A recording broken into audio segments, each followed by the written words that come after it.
Everyone here is either a self-made millionaire or you intend to be in the future. Everybody loves paranoid. You can become convinced that the entire world is conspiring to do you good.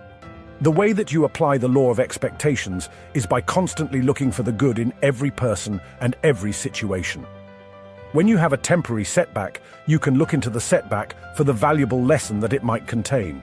Instead of becoming upset, you can say to yourself something like, "I believe in the perfect outcome of every situation in my life." This kind of affirmation causes you to approach everything you do with a more positive and open and optimistic attitude. The most powerful of all expectations are the expectations you have of yourself. You should approach everything you do with an attitude of calm, confident self-expectancy. You should expect to be successful more times than you're unsuccessful, expect to win more times than you lose, and expect to eventually achieve your goals if you carry on long enough. The 10th law of success, which applies to many other areas of life, is called the law of concentration. It says that whatever you concentrate on and think about repeatedly with emotion tends to become more and more a part of your inner and outer life. Some of the most important work in psychology shows that if you dwell upon qualities that you wish to develop, like courage and sincerity and persistence, you tend away from them. Remember, one of the most important of all observations on success is that everything you do either moves you in one direction or moves you in the other. Nothing is neutral. Everything counts. If a habit isn't helpful, it is hurtful. If a habit is not leading you to success, it's probably leading you to failure. The way that you overcome bad habits is simply to override them by the development of new, more positive habits. For example, if you have a golf swing that's causing your balls to go into the rough, you can override that habitual swing by taking lessons and learning how to hit the ball differently. If you have a habit of getting up later than you should, you can override that habit by repeatedly getting up earlier until that new behavior becomes the habit that dominates your thinking and your actions.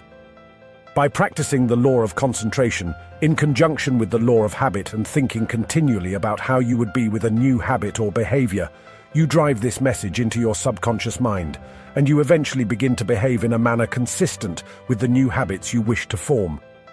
This brings us to the 12th law, one of the most important of all the laws of success, and that is the law of attraction.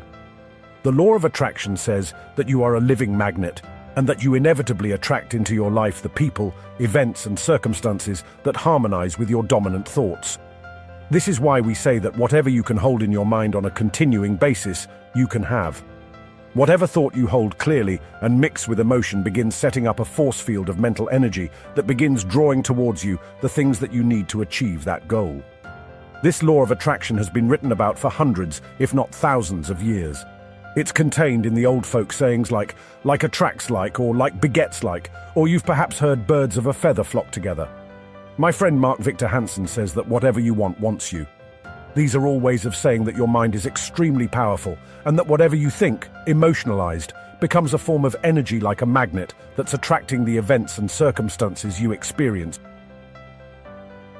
In music, the law of attraction is often referred to as the law of sympathetic resonance.